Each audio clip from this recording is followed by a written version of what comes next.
Programi politik i Lëvizjes Shqipëria e Re. Lëvizja Shqipëria e Re për emigrantët.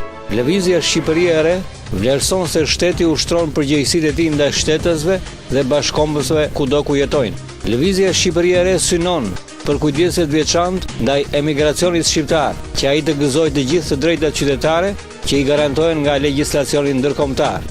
Lëvizja Shqipëria e Re synon ngritjen e strukturave të nevojshme shtetërore, që emigracioni shqiptar të gëzojë të drejtat e punës, të sigurimeve, arsimimit, ruajtjes së gjuhës dhe trashëgimisë kulturore. Lëvizja Shqipëria e Re kërkon që emigrantët të ushtrojnë të drejtën e tyre kushtetuese të votimit kudo ku ata ndodhen. Lëvizja Shqipëria e Re për të përndjekurit politik.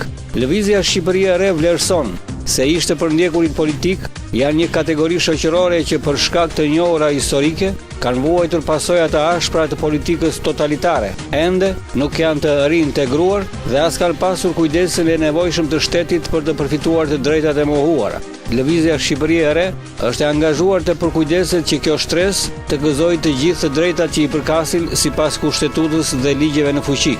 Lëvizja Shqipëria e Re për komunitetet në nevojë. Lëvizja Shqipëria e Re beson se një shoqëri ku sundon drejtësia dhe solidariteti prodhon siguri kundër frikës, garanci kundër pasigurisë, barazi kundër pabarazisë, përfshirje kundër përjashtimit, pjesëmarrje kundër mënjanimit. Lëvizja Shqipëria e Re kërkon një shoqëri të drejtë, ku të gjithë komunitetet, invalidët, ish-ushtarakët, të pastrehët dhe të tjerë në nevojë të përfshihen dhe përfitojnë në mënyrë të barabartë nga shërbimet që siguron shteti.